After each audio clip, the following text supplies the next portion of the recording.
സാറിന് പറഞ്ഞു കൊടുത്തിട്ടുണ്ടോ ഏതെങ്കിലും നമ്മുടെ കേരള സ്പെഷ്യൽസും? മെയിൻലി ഫുഡാണ് ഞാൻ പറഞ്ഞു കൊടുക്കാറ്.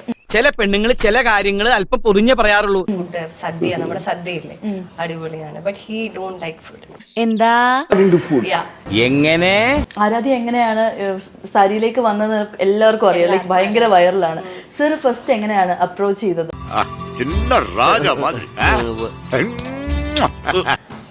അത് അറിയാലോ, ട്വിറ്ററില് ട്വീറ്റ് ചെയ്തു.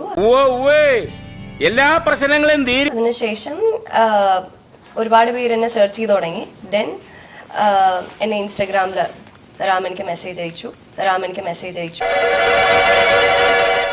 Then we started talking in WhatsApp. അവരായി അവരുടെ പാടായി, അവരെന്തെങ്കിലും ചെയ്യട്ടെ.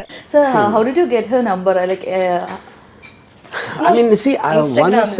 കാര്യങ്ങളൊക്കെ പറഞ്ഞു വന്നപ്പോ ചെറുപ്പശ്ശേരിയിലെ കാര്യങ്ങൾ ഞങ്ങൾ ഒന്നിച്ച് ബസ്സിൽ വരുമ്പോ കണ്ടതാ. അപ്പൊ ഇങ്ങോട്ടാ വരുന്നെന്ന് പറഞ്ഞപ്പോ ഞാനും ഒന്നിച്ച് വന്നു.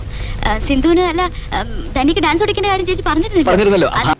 He or someone sent me the number and that's when I got in touch. No, you actually messaged me in Instagram, no?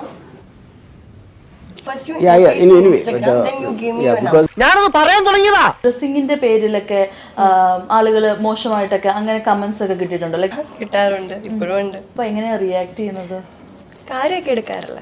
നമ്മളെന്തിനാ അങ്ങോട്ട് നോക്കണത്? നെഗറ്റീവായിട്ട് പറയുന്നവരുണ്ട്, പോസിറ്റീവായിട്ട് പറയുന്നവരുണ്ട്. അപ്പൊ നമ്മളത് നെഗറ്റീവ് നോക്കാറില്ല. only take that positive. അത്രേ ഉള്ളൂ. ദൈവമായിട്ട് കാണിച്ചെന്ന വഴിയാ അത് ദൈവത്തിലേക്കുള്ള വഴിയാവാതിരുന്നാ മതിയായിരുന്നു. And through out the shooting എങ്ങനെയായിരുന്നു? It was like a എങ്ങനെ പറയാ, എന്തായാലും വരാനുള്ളത് വഴി തങ്ങുന്നില്ലല്ലോ. it was an amazing experience. ഓരോ മൊമെന്റ് ഞാൻ ഇങ്ങനെ കയ്യിൽ ഇങ്ങനെ കൊണ്ടു നടക്കുകയാണ്. എനിക്ക് തോന്നുന്നു ആ ഒരു ടൈമില് എനിക്കറിയില്ലായിരുന്നു റാം ആരാണ് എന്ന്. എന്താ ഹോബീസ്? ഐ മീൻ ഒഴിവ് സമയങ്ങൾ ചിലവഴിക്കുന്നു? ഒഴിവ് സമയം കിട്ടാറില്ല. റാം ആരാണ് എന്ന് ആ ഒരു ഞാൻ ഓൾറെഡി പറഞ്ഞിട്ടുമുണ്ട്. ആ ഒരു സമയത്ത് എനിക്ക് അറിയില്ല റാം ആരാണെന്ന്. ഭയങ്കര വെടിവെപ്പായിരുന്നാ. സത്യം പറയ് ശിവേട്ട, അയാൾ നല്ലോണം വെടിവെക്കൂ. സാറിനെ കുറിച്ച് സെർച്ച് ചെയ്യുമ്പോൾ സാറിനെ കുറിച്ച് കിട്ടുന്ന ഒരു ഇമേജ് ഉണ്ട്. Like after working with him എന്താണ് ഡിഫറൻസ് എന്തെങ്കിലും ഫീൽ ചെയ്തിരുന്നോ? എന്റെ കർത്താവിശ്വംശിയായേ, ഇങ്ങനെയുണ്ടൊരു ആക്രാന്തം. നമുക്ക് വശമില്ലാത്ത ഭാഷയായി പോയല്ലോ. സാറും ലൈക്ക് പേഴ്സണൽ ഇന്ററാക്ട് ചെയ്യുന്ന സാറും തമ്മിൽ എന്തൊക്കെ ഡിഫറൻസ് ആ ഫീൽ ചെയ്തത്? ഞാൻ പ്രേമത്തിന്റെ ആരാധകനായ ഒരു വികാര ജീവിയാണ്. ഓക്കെ എന്റെ ഒരു പേഴ്സണൽ എക്സ്പീരിയൻസിൽ പറയാം. അതിനേക്കാൾ നല്ലത് എന്റെ ശവം എടുക്കണതല്ലേ. ഞാൻ വർക്കിംഗ് സ്റ്റാർട്ട് ചെയ്യുന്നതിന് മുന്നേ തന്നെ ഞങ്ങള് എന്താ പറയാ, we became so good friends. എങ്കിലും എന്റെ വീട്ടിൽ വന്ന് നിന്നോളൂ, അനുവിനൊരു മുൻപരിചയം ആവും. അപ്പോ എനിക്ക് he is actually A teacher and he is A parent. So he will laugh. കള്ള കഴുതയുടെ മോനെ, നിന്റെ ആരെങ്കിലും ആണോടി ഇത്?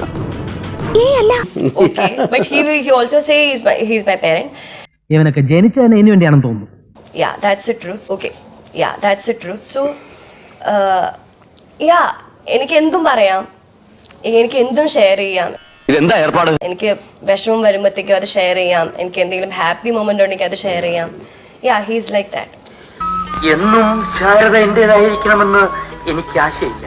But by the end of the experience, now she's become my teacher. എടാ, പെൺകുട്ടികൾ നമ്മുടെ തലേ കയറാൻ ശ്രമിച്ചാ അപ്പൊ തന്നെ വലിച്ച് താഴെ കിട്ടണം, ഇല്ലെങ്കിൽ ഭാവിയിൽ അത് ദൂഷ്യം ചെയ്യും. അങ്ങനൊന്നും ഇല്ല, കാരണം it's A debut movie. So അപ്പൊ ഞാൻ എന്താണ് ചെയ്തതെന്ന് എനിക്ക് സ്വയം ഒന്ന് അനലൈസ് ചെയ്യാനായിട്ട് പറ്റൂല ഈ മൂവി ഇറങ്ങിയതിന് ശേഷം. അച്ഛാ, കൊല്ലാൻ പറ്റിയ ഫേസ്. എന്തെങ്കിലും മെമ്മറബിൾ ഈവന്റ്സ് നടന്നിട്ടുണ്ടോ നമ്മുടെ മൂവി സെറ്റിൽ ഷൂട്ട് ചെയ്യുന്ന സമയത്ത്? നടക്കേണ്ട സമയത്ത് നടക്കണം. ഒരുപാട് സ്ഥലങ്ങളിൽ പോയി. ഷൂട്ടിംഗ് ആയിരുന്നു ഫുൾ ടൈം. വീട്ടിൽ പോ. ഫോട്ടോ ഒന്നും കരുതി നീ കൂടുതൽ സൈൻ ചെയ്യില്ല.